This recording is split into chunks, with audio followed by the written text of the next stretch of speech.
Hey guys, welcome back to Freedom Homestead. I'm Tangi, and today I'm going to be showing you how I pressure can dry beans. Now this is a skill that is wonderful because not only is it tasty, you can control the amount of seasonings, but also because it's very frugal.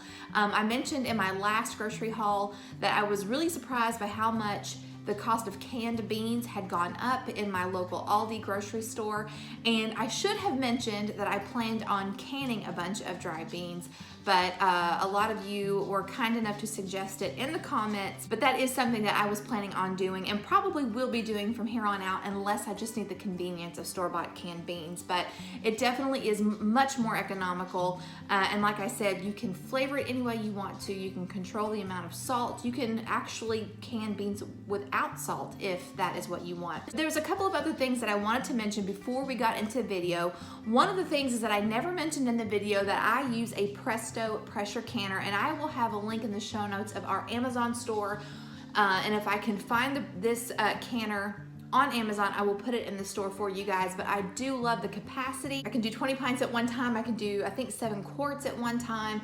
And it's just very easy to use, and I love it. Definitely check it out if you are in the market for a pressure canner. Some of my favorite canning resources. First, I want to share with you this canning cookbook that my good friend Susan sent to me last year.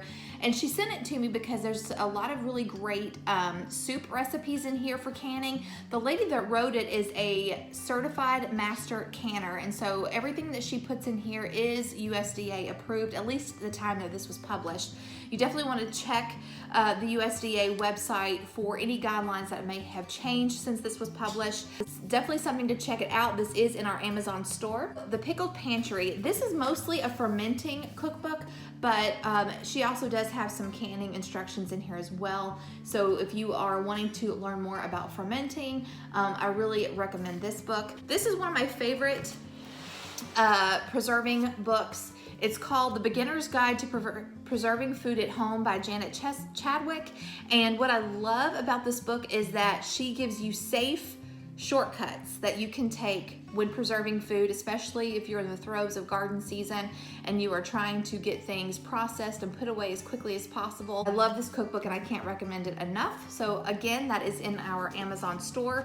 Last but not least is, of course, the Blue Book. This is an old one, and I know that they've had some other ones that have come out, but I really love the canning recipes and instructions that you find in here. But quite honestly, the one that I find to be the easiest to follow is the Amish Canning Cookbook. She's got a whole section in here, step-by-step guide on pressure canning, but of course you should also go by your user manual of your pressure canner. Okay, so that's it as far as the books that I have that I want to recommend, but also there's a few other YouTube channels that I want to shout out. YouTube channels that I have learned so much from. One of them is Sutton's Days. Actually, the recipe that I use for the Fiesta beans in today's video comes from her. Also, The Needy Homesteader. She is excellent. She's really big into stocking pantries with things that she has canned, and I've learned so much from her, as well as Linda over at Linda's Pantry. So if you are wanting to learn how to can, how to pressure can, and some other ideas where you can preserve food, then I highly recommend those 3 channels. Okay, so I have rambled long enough. Let's get into the video. Over here, I brought up all of my pint-sized jars that I had in the basement. I'm going to be inspecting all of these and then washing them. I've got dishes in the dishwasher right now. When they're done, I'm gonna take them out and I'm going to load all of these in. Some of these are gonna have to get special treatment because they have some cloudiness in them, like this one. So I'm probably gonna soak these in some vinegar water and see if that helps get whatever that is out. I've already found one that's got a crack. See it from the bottom, and I ran my finger along it and it is most definitely a crack. So this is gonna have to be pitched. If you're a canning newbie and you're not exactly sure what you're looking for, what we're doing is I'm taking a jar and I'm kind of tilting it toward the light, and I'm inspecting anything that might look like a crack. This one has one. I just saw it and it makes me sad. So I don't know if you can see. Yeah, you can see it right there. And to make sure that it is a crack, I'm running my finger along it, making sure that it's maybe not like a cobweb or something that got in there. But that is definitely a crack, and that could, I mean, like, this could bust in the pressure canner or something. You could save these maybe for to use as a vase or something, but I would not use it for food or drink. So I'm personally going to get rid of this, recycle it or whatever. All of my jars, I took out the ones that are cracked. I make sure that I have my rinse agent in there, which I use white vinegar. It works wonderfully. And I know that I have some in there because I just loaded it not that long ago. And I'm gonna put my tab in there. I have a KitchenAid washer, and this actually has a Sani rinse for sanitizing. So I'm going to use that. I'm just gonna put it on normal with the Sani rinse, and then I'll put my soap in there and then start it. Now that my jars are clean, I have set aside the 20 that I'm going to use for this canning session. Now I'm ready to start pressure canning. So first I'm going to wash my pressure canner. Starting with the lid, I'm making sure that it's free of debris. I'm going to check the valves, and I'm also going to check the seal. When you check the seal, you want to make sure that there's no dry rot, no cracks, nothing that's going to prevent the pressure canner from properly sealing.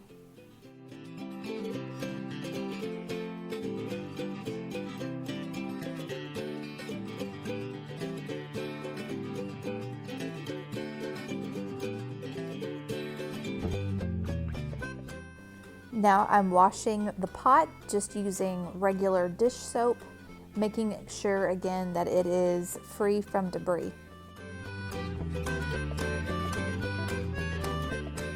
Now that my pressure canner is clean, inspected, and ready to go, it's time to start this process. So first I'm adding water to the bottom of the canner. My manufacturer's instruction says about 3 inches of water, which took about 6 quarts to do so. Now that my pot has a sufficient amount of water, I'm placing the rack at the bottom. This rack is important because it keeps your jars from having direct contact with the bottom of your pot. And I'm heating the water over medium-high heat.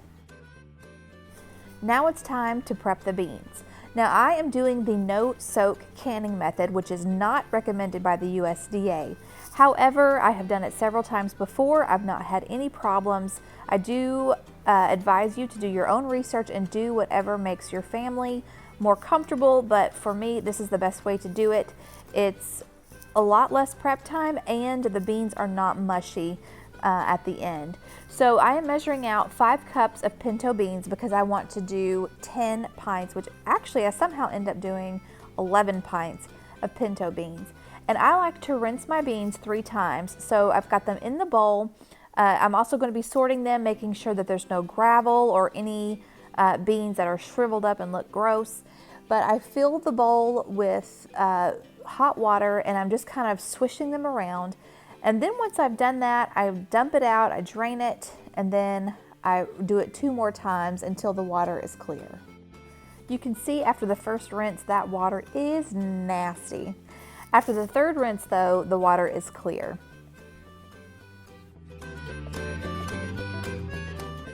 Now that my beans are rinsed, it's time to fill the jars, but I first want to draw your attention to the left side of the screen on my stove. The tall pot in the back is water that is heating up to go over the beans, and the small pot in the front have my lids and some of the utensils that I plan on using while canning. So into each pint-sized jar, I am putting a ½ cup of pinto beans. Once the beans are in the jar, I am adding my seasoning. Now I am making Fiesta beans, and I got this recipe from Lisa over at Sutton's Days, and I highly recommend that you check it out, and I'm going to put her video in the show notes, so definitely be sure to check it out. If you don't want to make Fiesta beans and you just want to add some salt, then I recommend using a ½ teaspoon of canning salt or kosher salt, or you can just leave it completely out. It's totally up to you. But I'm putting in the Fiesta Ranch seasoning for my Fiesta beans. Now that the seasoning is in my pinto beans, I'm going to go ahead and start putting in black beans. So I'm doing 11 pints of Fiesta beans and 9 pints of black beans, since my canner holds 20 pints. So I'm just going through and again putting half a cup of black beans that have been rinsed and sorted into each pint-sized jar. Once all the beans are in, then I'm adding half a teaspoon of pickling salt to each jar of black beans. Now I'm ladling in my hot boiling water, and I am leaving an inch of headspace.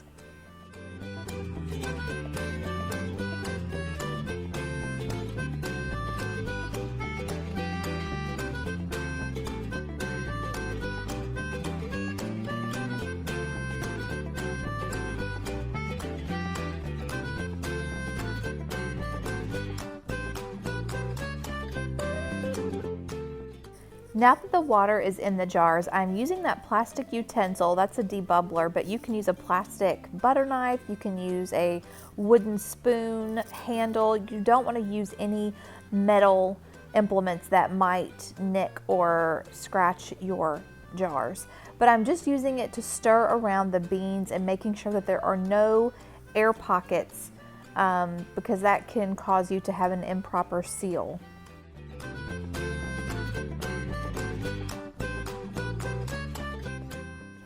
Before I put the lids on, I'm taking some white vinegar and putting it on a paper towel to wipe the rims. And that's just to make sure that the rims are extra good and clean, that there's no debris or seasoning or anything that could have gotten on the rims that would cause it to not seal properly during the canning process.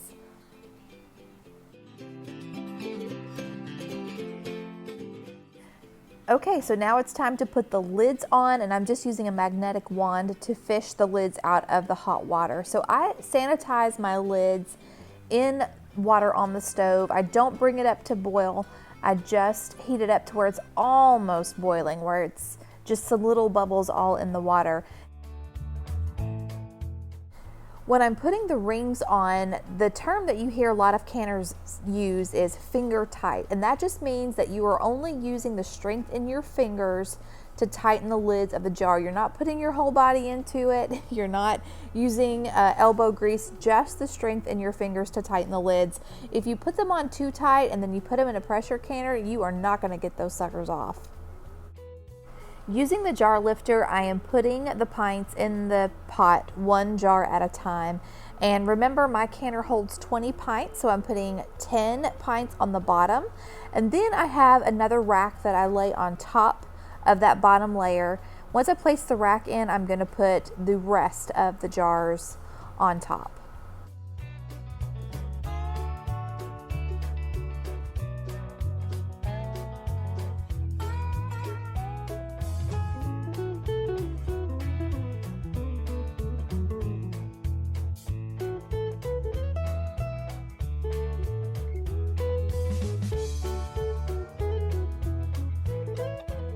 Here you can see I'm turning the heat up, and now it's time to put the lid on. You just follow, again, your manufacturer's instructions. On mine, you have to line the arrows up and then twist in the direction that it says close.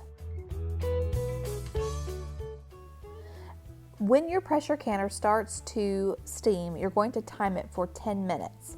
At the end of 10 minutes, you are going to place your weight over the valve, and the weight amount that you're going to use is going to be dependent on your elevation. We are under 1,000 feet, so I just need 10 pounds to can with. You can't see it, but I've got a pretty steady stream of steam. It's been going like that for a few minutes. It'll be time to put the weight on. Okay. So it has been 10 minutes, and so now I'm going to put my weight on this. Do not burn yourself. And so what we're going to look for is when this comes to pressure, should be about the time that this starts to gently rock back and forth. And then that's when we're going to try to maintain, like I said, I've got, in our area, 10 pounds of pressure is about where we need to stay. So the pressure is going to push that valve up, and then that's when the pressure is going to start building, is when that valve pops up. It's worked, and it's worked. Okay. So the valve is up, which means pressure is going to begin to build. And we're going to want this to start gently rocking. When it starts to gently rock back and forth, then we're going to set our timer for 75 minutes. Okay, so we're getting close to the 10 pound mark. This has not started rocking yet, but I've already gone ahead and backed off just a touch on the heat so we can start getting it regulated.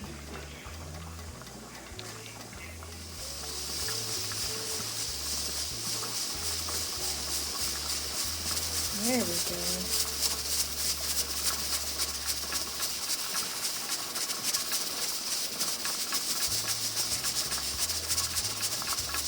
So we're going to back down the heat. I'm going to back it down to 5. This is my first time pressure canning with this stove, so I just got to learn the sweet spot.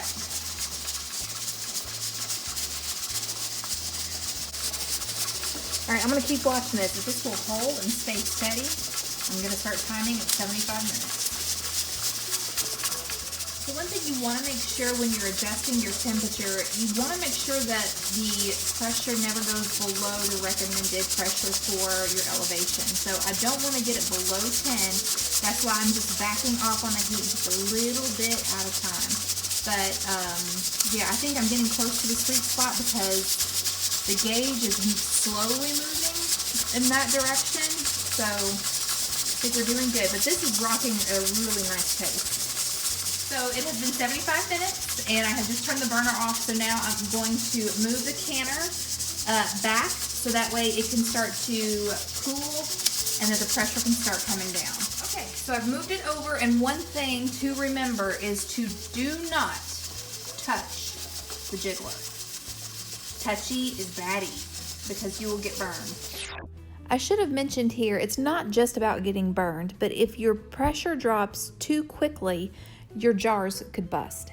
So we're gonna let this come all the way down. When it gets to the 0, then we can take the jiggler off. Even though it has stopped jiggling, don't touch the jiggler until that goes all the way down. Okay.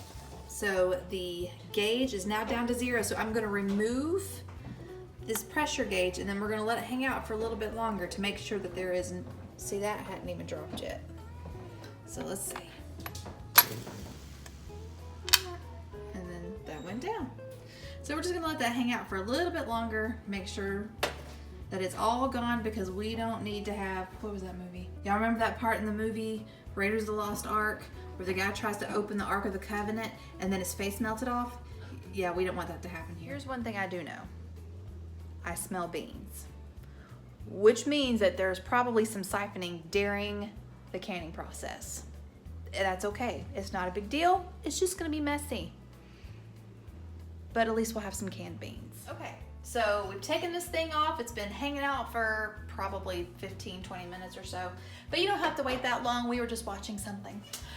Okay, so I'm going to twist this open and you're very carefully going to lift the lid away from yourself. Again, remember, Raiders of the Lost Ark. Okay, there we go. Whoops. Opening it away. And let's see what we've got. Oh my word, that looks beautiful.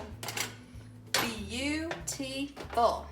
Now, okay, so I'm going to lift these jars out and we're going to move them over here to this towel so they can cool, and I'm going to be careful to leave about 1 inch between each jar. Look at that. Between each jar so they have enough airflow that they can properly cool. Also trying to be very careful not to bump them together. Ain't that the prettiest thing you ever saw in your life?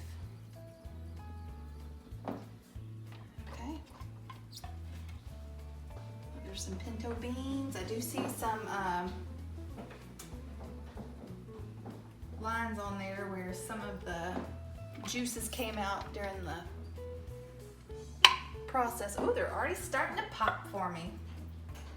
I think anyone that cans, that's probably one of our favorite sounds.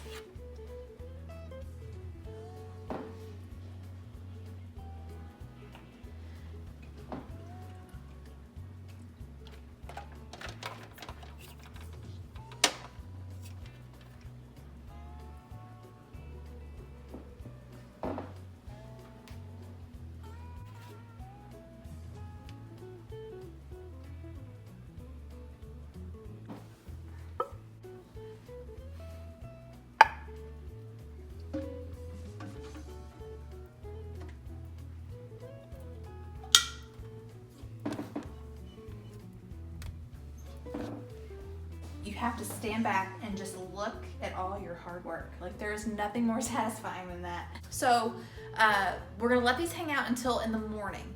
In the morning, we're gonna come in here, we're gonna test the seals, and I'll show you how to do that. It's no big deal. Then we're gonna wipe all the jars down, we're gonna label them, and then we're gonna put them in the cabinet, and then again, stand back and look at all the hard work, because that's like one of the best parts. Okay.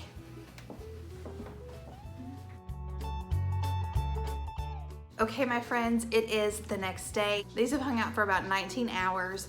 So they have cooled, they have sealed. So let's come in and get a closer look. Okay, there they are. Beautiful, beautiful, beautiful. So what I'm gonna do next is I'm going to take the bands off of each of the jars. And the reason why you wanna do this is because one of the signs of spoilage is that the lid will loosen. So you don't want the band holding your lid on, because then you won't be able, it'll just be harder to tell if there's any spoilage. But once I get the bands off, I'm gonna show you how we're gonna check for a good seal. Okay, so now the bands are off, and 2 of them I know did not seal, which is weird. I've never had jars not seal. So I'm gonna go through these and check them. So how I like to check is I like to pick them up by the lid, also press on this middle, make sure it is dented down, and then just lift it by the lid. And that will show me if there are any that did not seal. Whoops, that one's loose. See, ugh, what? That one's getting sealed. Sealed. So all of the rest of them sealed except for these 3. That's okay. These will go in the refrigerator and they will get eaten up ASAP. So some possible reasons for these not sealing could be, may have had them too full. If they get too full and as it expands, if any food is sucked up near to the seal, it can break that seal and prevent it from sealing. So that could have happened. I may not have wiped them off good enough, but I'm checking the lids. The lids look fine. So that's probably what happened, is I just got them too full. I'm gonna get these cleaned up, get them labeled, put some bands on them, and then just stick them in the refrigerator, and then we'll just eat these. We'll probably just have these for dinner. So let's get these cleaned up and labeled and on the shelf. Okay, so to label, I just use a Sharpie on top of the lid. So I'm just gonna put on here black beans.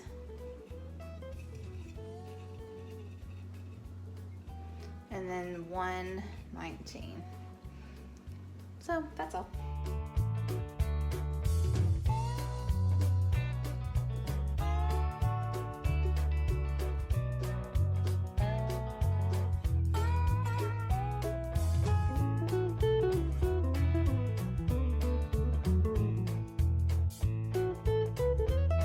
Okay, so there, look at that. That's crazy.